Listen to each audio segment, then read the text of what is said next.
The classroom smelled faintly of old crayons and hopeful ambition. Ms. Anya Sharma, bright-eyed despite the worn textbooks and her personal markers, guided her third graders. "Ms. Sharma," Maya asked, holding up a faded drawing, "can we get new art supplies soon?" From the back, Elias Vance, a quiet man with a camera bag, observed, his expression calm and focused. Later that morning, Elias sat across from Principal Thorne in an office that gleamed with polished wood and framed awards. Thorne, impeccably dressed, leaned back, a confident smile plastered on his face. "Mr. Vance, it's a pleasure to have your documentary team here. Northwood Elementary is a beacon of progress. Our innovative methods have seen remarkable improvements across the board." He gestured vaguely at a stack of impressive-looking charts. Elias nodded politely, his gaze taking in the pristine, almost sterile environment, a stark contrast to Anya's classroom. "Indeed, Principal. Just capturing the essence of excellent administration. What would you say is the key to maintaining such consistent metrics?" Thorne's smile widened, a hint of self-satisfaction in his eyes. After the last bell, Miss Sharma's classroom was quiet, save for the rhythmic snip of scissors. She meticulously cut out vibrant shapes from a stack of construction paper, not school-issued but from a discount store. Her phone buzzed on the desk, a banking app notification. Anya glanced at the dwindling balance, a sigh escaping her lips. "Just enough for the rent, if I'm careful." Her students needed these colors, this texture, something beyond the drab worksheets. She pulled out a small notebook, scribbling a reminder. Glue sticks, glitter, more paper. The thought of her students' eager faces fueled her, pushing away the weariness, even as she knew it meant another dip into her own shallow pockets. The next morning, the teacher's lounge buzzed with the low hum of conversation and the clinking of coffee mugs. Principal Thorne strode in, his presence immediately silencing the room. He paused, surveying the weary faces, his eyes lingering on Anya. "Morning, educators," he began, his voice dripping with false cheer. "Just a friendly reminder to all our fiscally responsible staff. Let's ensure we're all sticking strictly to the approved budget for classroom supplies. We wouldn't want any unauthorized expenditures raising eyebrows now, would we?" His gaze sharpened on Anya. Mr. Henderson, a veteran teacher known for his quiet integrity, caught Anya's eye across the room, a subtle, knowing shake of his head passing between them. Anya gripped her coffee mug tighter, a flicker of defiance in her usually gentle eyes. The school hallway at dismissal was a cacophony of excited shouts and hurried footsteps. Anya, ever patient, knelt to help a tearful student, Maya, find her mother in the throng, causing a slight bottleneck at the exit. Suddenly, Principal Thorne's voice boomed, cutting through the noise like a drill. "Ms. Sharma, are you quite finished disrupting the orderly flow? We expect efficiency, not emotional theatrics, especially during dismissal." Parents turned, some with pity, others with curious stares. Anya's cheeks flushed crimson as she mumbled an apology. From a discreet distance, Elias Vance, his camera subtly angled, captured the entire interaction. His expression remained neutral, but a calculating glint entered his eyes. Principal Thorne's office, usually a sanctuary of polished efficiency, felt more like an interrogation room to Ms. Anya Sharma. The following afternoon, she sat rigidly across from his gleaming mahogany desk, a stack of performance metrics. Between them, her shoulders already slumped in unspoken resignation. Thorne leaned back, a faint self-satisfied smirk playing on his lips, his gaze dissecting her. "Miss Sharma," he began, his voice a smooth, almost unctuous baritone, "while your enthusiasm is noted, we must discuss resource allocation. Your recent classroom expenditures, particularly on non-standard art supplies, reflect a concerning lack of fiscal responsibility." He tapped a manicured finger on a spreadsheet. "And frankly, your emotional attachment to certain students, while commendable in spirit, often leads to disruptions in standardized protocol. We are a data-driven institution, Ms. Sharma, not a charity." He paused, letting the words hang in the air, then leaned forward, his voice dropping. "There have been minor reports, nothing formal yet, but these things accumulate. They affect career trajectories. I trust you understand."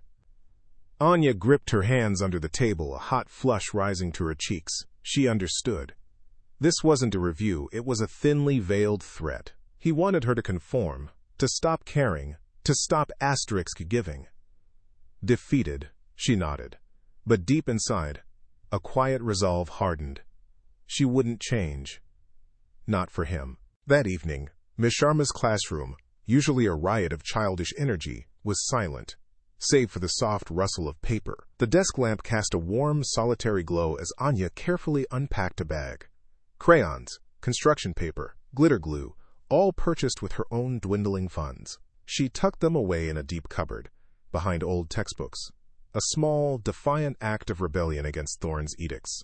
Her fingers, tired from a day of teaching, and the weight of Thorne's words, moved with a meticulous care. She stayed late, long after the custodians had made their rounds, meticulously cutting out intricate shapes and designing new, engaging learning materials. A fleeting shadow of doubt crossed her face, a whisper of exhaustion. How much longer can I do this? But then, she looked at a crude drawing a student had left on her desk. A smiling sun, radiating bright yellow rays. Her lips curved into a soft, determined smile. Her students needed her. She couldn't stop now. The school assembly hall buzzed with polite chatter during the Parent-Teacher Association meeting. Principal Thorne, resplendent in a tailored suit, stood at the podium, his smile wide and confident, a master of ceremonies. Our Northwood family, he boomed, is achieving unparalleled success. Our test scores are soaring, our initiatives are groundbreaking, and our students are thriving, thanks to our collective dedication. He took credit for every positive statistic, every successful program, many of which had been spearheaded by teachers like Anya, with little to no administrative support. Elias Vance, seated discreetly in the back, his camera bag resting casually beside him, observed the parents' enthusiastic applause. Their faces beamed with pride, absorbing Thorne's polished narrative. But Elias's gaze, sharp and analytical, occasionally drifted. He noticed the slight peeling paint on the wall above the stage, the faint scuff marks on the floor, the weary expressions on some of the teachers' faces. The narrative Thorne spun was impressive, but the subtle visual discrepancies suggested a deeper, less glamorous truth. The next morning, the teachers' lounge felt heavy with unsaid things. Anya nursed a mug of lukewarm coffee, the lingering sting of Thorne's review still fresh.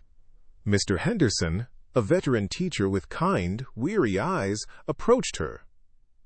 "Rough day yesterday, Anya?" he asked, his voice low. She offered a tight, non-committal smile. He leaned in slightly. "Thorne, he has a way of doing things, always has. Heard a few whispers about how he secures funding, if you catch my drift. Always about the numbers, never the kids." He didn't elaborate, just offered a sympathetic glance before excusing himself. Anya watched him go, a glimmer of understanding sparking in her eyes. It wasn't just her. Other teachers knew. She wasn't alone in her suspicions or her quiet struggle. The shared apprehension, however brief, offered a fragile moment of solace.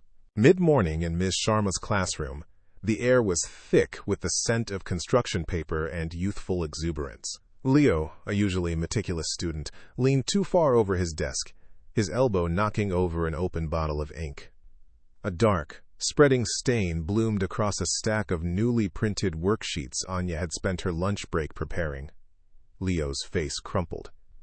"I'm so sorry, Miss Sharma," he wailed, tears welling. Anya knelt beside him, her gentle hand on his shoulder. "It's all right, Leo. Accidents happen. We'll just print more." But as she spoke, a pang of frustration tightened in her chest. More paper, more ink, more of her own money. From the back of the room, Elias Vance, his camera subtly filming, noted the incident. He captured Anya's patient reassurance, the genuine concern in her eyes, and the quiet sigh she exhaled as she gathered the ruined papers. A minor mishap, yes, but Elias had a growing suspicion that in Principal Thorne's school nothing was truly minor. The aroma of stale coffee, usually a comfort, felt like an accusation in Miss Sharma's classroom that early morning. She was meticulously arranging fresh stacks of construction paper, vibrant blues, fiery reds, sunlit yellows, a fresh delivery from her own pocket. The quiet hum of the fluorescent lights was abruptly shattered by the sharp rap on her door. Principal Thorne stood there, a crisp white receipt clutched in his hand like a legal document. His smile was thin, his eyes devoid of warmth. "Ms. Sharma," he began, his voice cutting through the silence. "We need to discuss a rather glaring breach of protocol." He waved the receipt. "This, I believe, is for a rather substantial purchase of art supplies. Unauthorized. Wouldn't you agree?" Anya's shoulders stiffened. The empty classroom suddenly felt vast, echoing with the weight of his words. "Principal Thorne," she started, her voice calm but firm. "My students had no proper materials for their upcoming art project. The school budget for art supplies has been depleted for months." Thorne cut her off with a dismissive flick of his wrist. "Your concern, Miss Sharma, is adherence to policy, not creative accounting. Your personal spending, however well-intentioned, undermines the school's fiscal responsibility." He leaned in slightly, his gaze piercing. "And it sets a problematic precedent." Anya's jaw tightened, but she held his stare, refusing to back down. Later that morning, the loudspeaker crackled to life, announcing an unscheduled assembly. A collective groan rippled through the staff room, but for Anya, a knot of dread cinched tighter in her stomach. She knew. This wasn't a coincidence. As teachers and students shuffled into the assembly hall, Thorne stood at the podium, a predatory smirk playing on his lips, his gaze sweeping over the crowd, lingering for a fraction too long on Anya. He was enjoying this. Elias Vance, positioned discreetly at the back of the hall, adjusted the lens of his camera, his expression neutral but his mind racing. He felt a cold certainty settle over him. This was no ordinary assembly. Thorne's confident posture, the way his eyes tracked Anya, the suddenness of the announcement, it all smelled of a calculated setup. Something big was about to happen. Will Anya be able to defend herself? Principal Thorne cleared his throat, his voice booming with forced authority. "Good morning, Northwood Elementary. Today, I want to address a crucial matter: responsible resource management." He launched into a lengthy, eloquent lecture about fiscal prudence and the importance of adhering to school budgets. The words were polished, designed to sound reasonable to the parents and board members he often cultivated. Then, the pivot. "Unfortunately," he continued, his tone shifting to one of disappointed sternness, "not all educators understand the importance of this. Some, in their misguided passion, believe they are above procedure." His eyes, like a predator's, locked onto Anya. "Ms. Anya Sharma," he announced, her name ringing out through the silent hall, "has repeatedly engaged in unauthorized spending, purchasing supplies with her personal funds. While her intentions may be, shall we say, enthusiastic, such actions undermine our policies and our efforts to secure proper funding." Anya stood mortified, her cheeks burning, her eyes filling with tears she desperately tried to blink away. Students in her class looked up, confused, some whispering her name. A few teachers exchanged uncomfortable glances, some looking away, unable to meet her gaze. Elias Vance, his camera steady, captured every agonizing second. His face hardened, the last vestiges of casual observation replaced by a grim, unyielding resolve. This was a new low. How could a principal do this to a dedicated teacher? The assembly ended in a buzz of uneasy murmurs. Anya didn't wait for dismissal. She fled. Her feet pounded down the hallway, a blur of motion until she reached the sanctuary of her empty classroom. The door clicked shut, the lock engaging with a finality that mirrored the despair in her heart. She leaned against it, sliding to the floor, the sobs escaping her lips raw and uncontrolled. How much more could she take? The humiliation had been excruciating, a public dissection of her most earnest efforts. She questioned everything: her dedication, her passion, her very place at Northwood. Was it worth it? To be so openly shamed for simply wanting to give her students what they deserved? For a long moment, the darkness threatened to consume her, but then her gaze fell upon a colorful drawing pinned to her corkboard, a vibrant crayon portrait of her, drawn by Maya. A faint, stubborn flicker ignited within her. She couldn't abandon them. Not now, not ever. Will this be the day she finally gives up? Or will she fight back? That evening, in the quiet solitude of his temporary apartment, Elias Vance sat before his laptop. The footage from the assembly played on a loop. Thorne's sneering face, Anya's tear-filled eyes, the bewildered students. His own face was grim, a stark contrast to the neutral mask he wore at school. He had seen enough. He carefully closed the documentary filmmaker folder on his desktop, pushing his camera bag aside. From a locked drawer, he pulled out a slim file, its cover bearing the embossed logo of the Vance Foundation. Inside were not notes on teacher morale, but detailed financial reports, legal documents, and a map of Northwood Elementary. His suspicions had solidified into certainty, sharpened by the cruelty he had witnessed. Principal Thorne had no idea what was coming. Elias began to formulate a plan, his thoughts turning to strategy, his quiet observation now transforming into a powerful, precise resolve. The quiet observer has seen enough. Principal Thorne has no idea what's coming. The city lights shimmered through the window of Elias Vance's temporary apartment, casting a cool glow on his face. Night had fallen, but his work was far from over. His laptop screen illuminated the room, displaying a labyrinth of public school district financial reports and student performance data. Elias, meticulous and unyielding, cross-referenced Northwood Elementary's reported successes against the broader district's trends and demographic realities. He wasn't looking for minor discrepancies. He was hunting for anomalies that screamed manipulation. His gaze, sharp and unblinking, scanned columns of numbers, then scrolled through graphs that charted academic progress. Northwood's test scores, consistently lauded by Principal Thorne, stood out like a beacon. Too bright, too perfect. They defied the socio-economic challenges of the student body, the visible underfunding of the building itself. Elias leaned forward, a red pen circling several data points on a printout. The numbers didn't just bend, they buckled under the weight of their own impossibility. He knew what he was seeing. This wasn't progress, it was fabrication. The quiet hunt had begun. The numbers don't lie, but they can be manipulated. What truth is hidden in these reports? The school auditorium buzzed with parents gathered for a community outreach event, a supply drive Principal Thorne had organized. On stage, Thorne, charismatic and impeccably dressed, beamed under the spotlight. Our beloved Northwood Elementary, a beacon of learning, yet we constantly strive for more, he declared, his voice resonating with practiced sincerity. He spoke of the school's pressing needs and the unwavering spirit of our community in bridging the gap.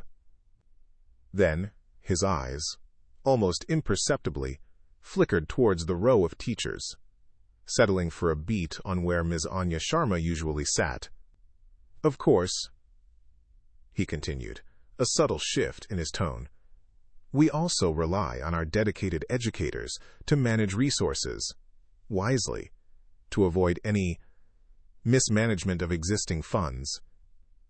Elias Vance, seated discreetly in the back, recorded the principal's performative speech. He noted the irony, the casual cruelty of Thorne asking for donations while publicly shaming teachers like Anya for using their own money. He watched Thorne accept a large box of donated art supplies with a triumphant smile, his own brow furrowed in skepticism. Thorne's public acts weren't charity, they were calculated maneuvers. He asks for donations, yet shames teachers who buy their own supplies. What's his game? Later that afternoon, the teachers' lounge was quieter, the clatter of lunch replaced by the low hum of conversation. Elias, still maintaining his documentary filmmaker guise, approached Mr. Henderson, who was nursing a lukewarm cup of tea.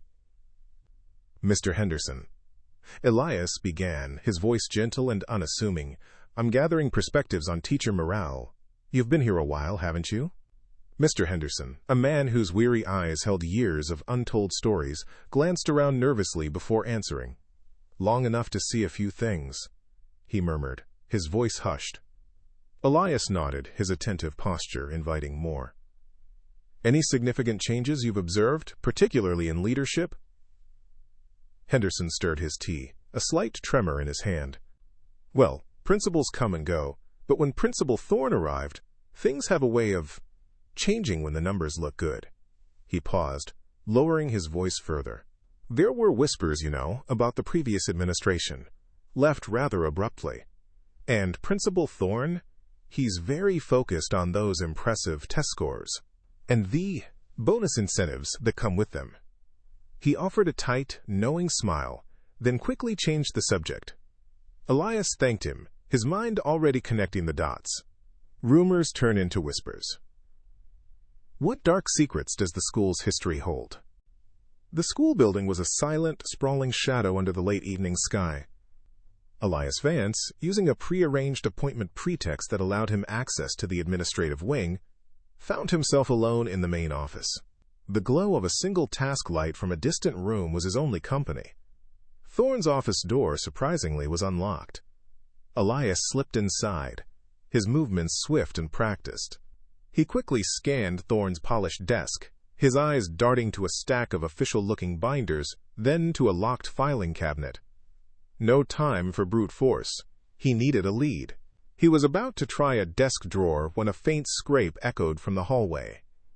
Footsteps. Approaching. Elias froze, pressing himself against the wall beside the door, barely a breath escaping him. The footsteps grew louder, past the office, then faded. A janitor, likely. As the adrenaline receded, Elias noticed something on Thorne's desk, half hidden under a stack of papers. A plastic, staff-only, keycard. A small, yet crucial detail. He snapped a quick, covert photo with his phone before silently retreating. He almost got caught. What crucial piece of evidence is he chasing? The cafeteria hummed with the usual lunchtime chaos, but the noise seemed to amplify Principal Thorne's voice as he strode directly to Anya Sharma's table. "Miss Sharma," he announced, his tone sharp enough to cut through the din, "I hear there was an incident in your class. A minor spill, yes, but indicative of a lack of control, perhaps." He gestured vaguely towards a student who had indeed accidentally knocked over a juice box earlier. Anya's shoulders tensed. "It was an accident, Principal Thorne. Leo was upset, but we handled it." Thorne scoffed, dismissing her explanation with a wave of his hand. An accident? Or a symptom of a classroom that isn't sufficiently disciplined?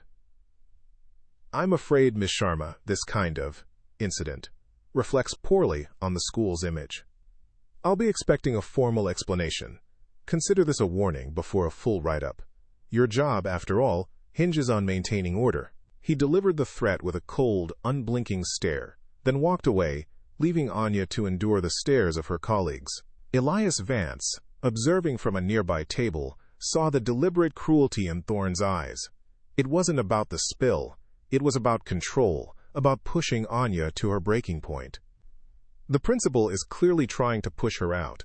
But why? The grand clock tower of Northwood Elementary struck midnight, its chimes muffled by the thick walls and the late hour. Elias Vance, a shadow among shadows, moved with the quiet grace of a predator. He had watched the last janitor leave, his patience a coiled spring. Now, a faint click echoed as the copied keycard slid into Principal Thorne's office lock. It wasn't brute force, it was precision. The door swung open silently, revealing the polished, awards-laden sanctuary of the man he was here to expose. Elias stepped inside, the air cool and still, thick with the scent of old paper and ambition. He pulled a tiny, almost invisible camera from his bag, affixing it strategically to a bookshelf, its red light blinking softly, a silent witness. This wasn't just about truth anymore, it was about justice. Every breath he took felt heavy, a testament to the risks he was undertaking. But the memory of Miss Sharma's humiliated face fueled his resolve. He scanned the room, his flashlight beam a disciplined dance across the desk, the filing cabinets, the framed photos of Thorne's self-congratulatory grin. This was where the unseen hand operated. Elias's gaze, sharp and unyielding, swept across Thorne's meticulously organized desk. His fingers, guided by instinct, found a false bottom in a large, leather-bound planner. Inside, not a diary, but a thin, unmarked folder. His heart hammered a slow, steady rhythm as he opened it. Original student test scores. And beside them, another set. The adjusted scores. The discrepancies were not subtle. They were glaring. A blatant pattern of inflation that painted Northwood Elementary in an impossibly positive light. Elias felt a cold anger settle in his gut. This wasn't just negligence. It was a deliberate, calculated fraud. His jaw tightened, a muscle clenching as he held his phone, capturing every single page, every damning number with meticulous precision. The weight of the evidence was undeniable, confirming his darkest suspicions. The principal was not just cruel. He was a thief, stealing futures with a stroke of a pen. Deeper into the desk, Elias found a locked filing cabinet. The key, predictably, was hidden beneath a framed photo of Thorne shaking hands with a district official. A smirk, cold and fleeting, touched Elias's lips. Inside, amid other personnel files, was a thick folder labeled Sharma, A. His blood ran cold. He flipped through page after page. Fabricated misconduct reports, notes on insubordination, poor classroom management, unauthorized expenditures, each dated precisely, strategically timed to coincide with funding reviews or audits. It wasn't just about dismissing Miss Sharma. It was about building a case, framing her as the problem, the scapegoat for Thorne's own impending unraveling. Elias shook his head in disgust. Thorne wasn't just corrupt. He was actively dismantling the career of a dedicated teacher, using her own kindness against her. He photographed every single report, the evidence piling up. Each click of the camera, a promise of vindication. The final piece of the puzzle lay hidden in Thorne's personal desk drawer, beneath a stack of impressive-looking school brochures. Bank statements. Bonus payout letters. Elias's eyes narrowed. The bonuses were explicitly tied to improved school performance and, quote, successful grant acquisitions. The dates aligned perfectly with the falsified test scores and the public shaming of Ms. Sharma for her supposed mismanagement. It was all there: motive, method, and personal gain.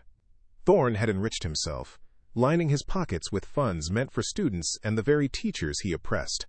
Elias felt a surge of cold fury, a silent triumph mixed with utter disgust. This wasn't just a principal.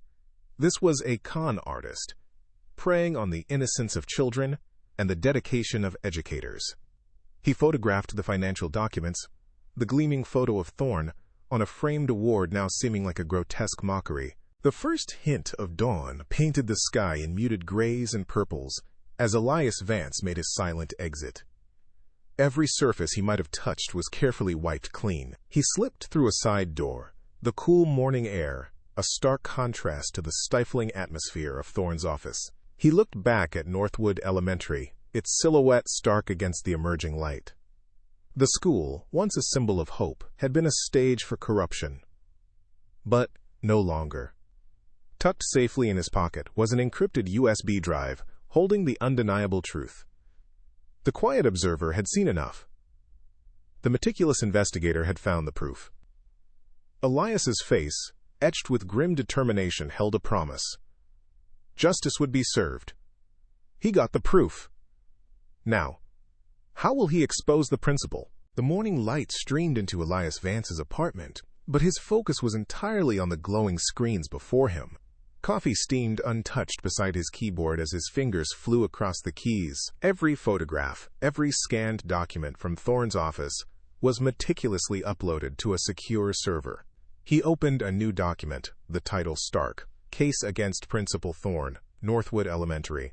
What followed was a detailed, damning report outlining the fraud, the score manipulation, the embezzlement, and the malicious targeting of Miss Anya Sharma. This wasn't just a collection of facts. It was a weapon, forged with precision. Elias then began drafting official letters, crisp and formal, addressed to the school board, the district superintendent, and the State Department of Education. His meticulousness was not just a trait, it was a strategy. The evidence was overwhelming. The principal's reign of corruption is about to end. Mid-morning, Elias made a call. He didn't use the casual tone of a filmmaker. "This is Elias Vance," he stated, his voice calm, confident, representing the Vance Foundation. "I have urgent and confidential information regarding Northwood Elementary, specifically concerning Principal Thorne. I need to meet with the superintendent immediately." There was a brief pause on the other end, Then the surprised, serious voice of Superintendent Hayes. "Mr. Vance, I'm intrigued. Confidential allegations? How serious are we talking?" Elias's lips curved into a confident, almost imperceptible smirk. "Serious enough, Superintendent, to warrant your full attention. It involves the integrity of our educational system and the welfare of dedicated teachers." The superintendent, now fully concerned, agreed to an immediate meeting. The philanthropist is making his move. The superintendent is about to get a shocking earful. Later that day, Principal Thorne leaned back in his plush office chair, a smug smile plastered across his face as he reviewed his quarterly reports. The numbers were glorious, a testament to his genius. He picked up his phone, dialing a number. "Another 5-figure bonus, old friend," he bragged, his voice thick with self-congratulation. "These rubes in the district office, they eat up those improved test scores. And as for the problematic teachers, handled.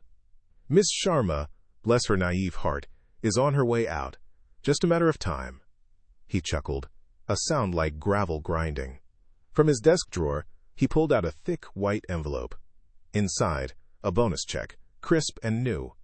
He admired it, holding it up to the light, a king surveying his ill-gotten gains. He thinks he's untouchable, but his empire is about to crumble. The end of the school day brought a familiar dread. Ms. Anya Sharma was packing up when Principal Thorne entered her classroom, a formal document clutched in his hand. "Ms. Sharma," he began, his voice devoid of warmth, "I'm formally issuing you a Notice of Performance Improvement Plan." He handed her the papers. The words swam before her eyes: lack of adherence to budget, mismanagement of resources, failure to inspire compliance. It was a thinly veiled threat of termination. "You have 1 week," Thorne continued, his unblinking stare fixed on her, "to demonstrate compliance, or face the consequences." Anya's hands trembled as she took the document, her heart sinking. But as Thorne turned to leave, a flicker of defiance ignited within her. They could try to break her, but she wouldn't abandon her students. This is it. Anya is on the verge of losing everything. But someone is watching. That night, Elias Vance sat in his apartment, the city lights reflecting in his determined eyes. He confirmed the superintendent would indeed attend the upcoming school board meeting. The stage was set. Not just for a meeting, but for a documentary screening. He sent out invitations, not just to board members, but to local press and key community figures, ensuring a public audience. Then, with a final, decisive click, he dispatched an anonymous tip to a respected investigative journalist, hinting at a major story about corruption at Northwood Elementary, a story that would break at the next board meeting. Elias leaned back, a confident, almost predatory smile gracing his lips. The pieces were in place. The trap was sprung. The stage is set. The audience is gathered. Principal Thorne is about to face his reckoning. The Northwood Elementary School Board meeting room buzzed with an unusual energy that evening. Every seat was filled, not just with the usual smattering of parents and a few tired teachers, but with a surprising number of community members and even a journalist, notebook poised. Principal Thorne, at the head of the polished oak table, beamed, clearly relishing the full house. He tapped the microphone. "Welcome, esteemed board members, parents, and our dedicated faculty. Tonight, we celebrate Northwood's continued excellence, and I'm particularly excited to introduce a special guest." His gaze swept over the room, a practiced, confident smile firmly in place. Anya sat in the third row, her hands clasped tightly in her lap. Her stomach churned with a mixture of dread and a faint, desperate hope that this meeting, somehow, would not lead to her final, public dismissal. She braced herself, unaware that the real agenda was about to unfold. Elias Vance, meanwhile, stood quietly by the projector, a neutral expression masking the storm brewing within him. The stage was set. The players were in place. But only one knew the real script. Principal Thorne gestured grandly towards Elias. "Our esteemed documentary filmmaker, Mr. Elias Vance, has been observing our school, capturing the spirit of our wonderful teachers and students. He has a short presentation on teacher morale." Elias stepped forward, his voice calm, measured. "Thank you, Principal Thorne." He clicked a remote. The screen flickered, not to smiling teachers, but to a shot of Ms. Anya Sharma's worn classroom, then to a close-up of her patiently helping a student with a broken crayon. "My documentary," Elias continued, his voice devoid of emotion, "is not simply on morale, but on asterisk integrity in education." Thorne's forced smile wavered. Elias then showed clips of Anya's meticulous after-hours work, her quiet purchases of supplies, intercut with Thorne's public statements about fiscally responsible educators and sticking to the budget. Thorne shifted, clearing his throat, his eyes narrowing. "Mr. Vance, I believe we agreed on a different focus." Anya, watching the screen, felt a strange warmth spread through her chest. Was this for her? The documentary was exposing the truth, one scene at a time. Elias ignored Thorne's interjection. "Integrity, Principal Thorne, begins with truth." He clicked again. The screen split, revealing two sets of graphs side by side. On the left, we have Northwood Elementary's raw student test scores. On the right, the official scores reported to the district. Gasps rippled through the room. The discrepancies were stark, undeniable. The official scores were inflated by an average of 20% across all grades. "Statistically," Elias explained, his voice unwavering, "this level of improvement is impossible without significant, documented intervention or manipulation." Superintendent Hayes, a stern woman in the front row, shot a furious glance at Thorne. Thorne's face had drained pale, a sheen of sweat appearing on his forehead. "This is preposterous," he stammered, his voice cracking. "These are preliminary data. Unverified." The superintendent slammed her hand on the table. "Unverified, Principal? Or falsified?" "Mr. Vance, continue." "Proof. The principal's lies are laid bare for everyone to see. The motive, I believe, is clear." Elias clicked once more. On screen, images of bank statements flashed, highlighting large, recurring deposits. Beside them, bonus payout letters, explicitly linked to improved school performance and successful grant acquisitions. "Principal Thorne," Elias stated, his voice now laced with cold authority, "has personally received over $100,000 in bonuses and incentives directly tied to these fabricated scores and the subsequent funding they secured." A murmur of outrage swept the room. Thorne lunged forward. "These are private. This is an invasion." But Superintendent Hayes' voice cut through his desperate protests like a whip. "Sit down, Principal Thorne. You are out of order." Elias continued. He enriched himself, not at the expense of a struggling district, but at the expense of every student and every dedicated teacher who deserved those resources. He stole from students and teachers for his own greedy pockets. The villain is exposed. And when the numbers began to attract attention, Elias concluded, his gaze sweeping over the audience. Principal Thorne needed a scapegoat. He projected images of Anya's fabricated misconduct file, page after page of petty, false accusations. He created this file to dismiss Ms. Sharma, to blame her for the very resource mismanagement he created, even publicly shaming her for simply trying to give her students the supplies they needed.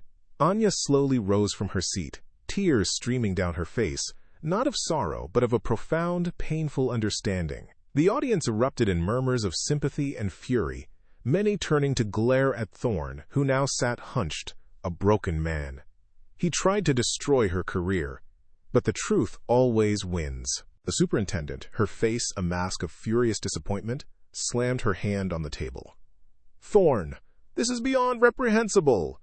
You have disgraced this institution." Her voice, usually calm and composed, now crackled with cold fury. "Security!"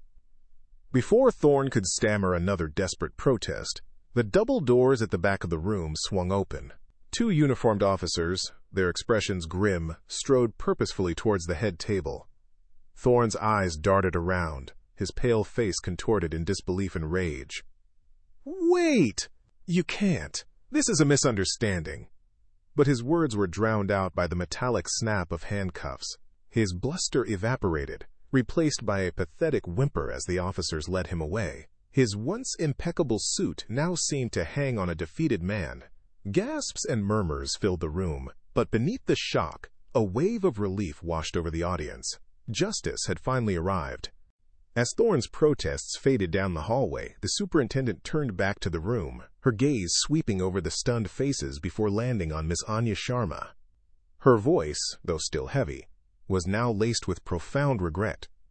"Ms. Sharma," she began, her eyes meeting Anya's, "on behalf of the Northwood Elementary School District, I offer you our deepest, most sincere apologies." She continued, her voice strengthening. "Your unwavering dedication, your profound sacrifices for these students, and your unblemished integrity have shone a light on the darkness. We have failed you, but you, Miss Sharma, have been a beacon." A ripple of applause began, then swelled into a standing ovation. Anya stood, tears streaming silently down her face, overwhelmed by the sudden, powerful wave of vindication.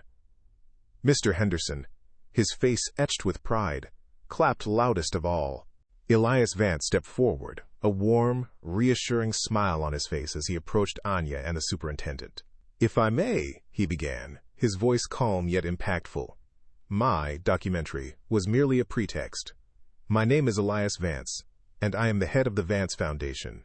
A stunned silence descended upon the room, quickly followed by excited whispers. The Vance Foundation was renowned. "We have been searching for a school where true dedication and need intersect," Elias continued, his gaze falling meaningfully on Anya. "Northwood Elementary, under the right leadership, is that school. My foundation will fully endow Northwood, starting with a significant multi-million-dollar grant to revitalize teacher resources and student programs."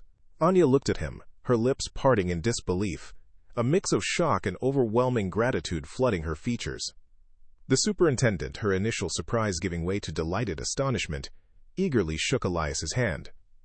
Northwood Elementary was saved. Moments later, in a quieter corner of the bustling room, Elias spoke directly to Anya.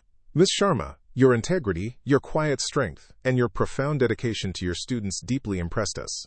You embody everything we believe in." He paused, a gentle smile touching his lips. "We would be honored if you would accept the position of Director of Curriculum and Teacher Development for the newly endowed Northwood Elementary. It's a role where your vision can truly flourish." Anya's breath hitched. From being on the verge of losing everything, she was now offered a chance to shape the future. Tears of joy, bright and unbidden, streamed down her face. "Yes," she whispered, her voice choked with emotion. "Yes, I accept." Elias extended his hand, a symbolic gesture of a new beginning. And Anya, her smile radiant, clasped it firmly. She wasn't just a teacher anymore. She was a leader. The following week, Northwood Elementary buzzed with a newfound energy. Brightly painted walls replaced peeling paint. New computers hummed in renovated classrooms. Teachers, their morale visibly lifted, eagerly unpacked boxes of state-of-the-art supplies. Anya, now Ms. Sharma, Director of Curriculum and Teacher Development, moved through the bustling hallways, her face beaming. She oversaw the distribution of new art materials, her instructions filled with an excited enthusiasm that was infectious. Children's laughter echoed freely, unburdened by the shadow of neglect. Elias Vance watched from the school's newly landscaped courtyard, a satisfied smile on his face. The transformation was immediate, palpable. Justice had been served, and from its ashes, a vibrant, hopeful future for Northwood Elementary had been born. This was what true leadership looked like. Months later, Ms. Anya Sharma stepped into what used to be her cramped, underfunded third-grade classroom. It was unrecognizable. Sunlight streamed through freshly cleaned windows, illuminating vibrant artwork displayed on new corkboards. Children, laughing freely, collaborated at brightly colored tables, some using sleek new tablets, others meticulously painting with a full spectrum of rich, new art supplies. The air thrummed with joyful energy, a stark contrast to the quiet struggle Anya once knew. Elias Vance joined her, leaning against the doorframe, a quiet smile playing on his lips. Anya turned to him, her eyes shining with a profound sense of accomplishment. "It's everything I dreamed of," she whispered, a lump forming in her throat. Elias simply nodded, his gaze sweeping over the flourishing scene. This was more than just new paint and supplies. It was a testament to what a school could achieve when integrity and dedication led the way. A few weeks later, Elias Vance sat in a bustling local cafe, sipping his usual black coffee. A news report playing silently on a television mounted above the counter caught his eye. The headline scrolled beneath a familiar sneering face: "Former Principal Thorne convicted of fraud and embezzlement." The anchor's voice, though muted, delivered the details of his downfall: the falsified test scores, the misappropriated funds, the fabricated reports against dedicated teachers. Elias watched, a quiet, unyielding satisfaction settling over him. Justice, he mused, always found its way, even for those who thought themselves untouchable. The corrupt principal had received his just deserts. No one, he knew, should get away with exploiting children and the good people who served them. Back at Northwood Elementary, in the newly renovated teacher's lounge, Anya Sharma stood at a whiteboard, markers in hand, leading a professional development session. Gone was the hesitant, quiet teacher. Before her was a confident, articulate leader, inspiring her colleagues with her vision for a student-centered curriculum. Mr. Henderson, now looking years younger, clapped enthusiastically as Anya finished. "Anya, your leadership has truly transformed this place," he said, his voice thick with genuine respect. "You've shown us what's possible." Anya smiled, a radiant, assured smile. "It's about empowering every teacher to be their best," she said, her gaze sweeping over the animated faces of her colleagues, "to give them the resources, the support, and the freedom to truly teach." From victim to visionary, Anya Sharma was changing lives, one teacher at a time. Later that afternoon, in her new office, Anya looked at a framed photo on her desk, a slightly faded image of her old, sparse classroom. Next to it, a gleaming plaque from the district, honoring her exceptional leadership and integrity. She remembered the endless hours, the dwindling bank account, the sting of Thorne's public shaming. A quiet strength, forged in adversity, resonated within her. She had kept showing up, even when the world tried to break her. And now, the fruits of that resilience were evident everywhere. Her story, she knew, was proof. Integrity, perseverance, and quiet strength always win, no matter how formidable the challenge. As the school day ended, Elias and Anya walked side by side through the bustling hallways of Northwood Elementary. The air hummed with the joyful chatter of children, the excited farewells of teachers. The walls, once scarred and peeling, now gleamed with fresh paint and student artwork.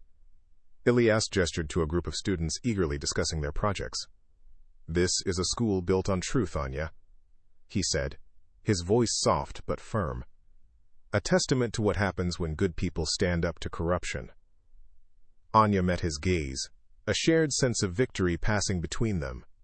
The sign above the main entrance, now proudly displaying Northwood Elementary, a place of integrity and excellence, seemed to glow in the fading light. The future for Northwood was undeniably bright.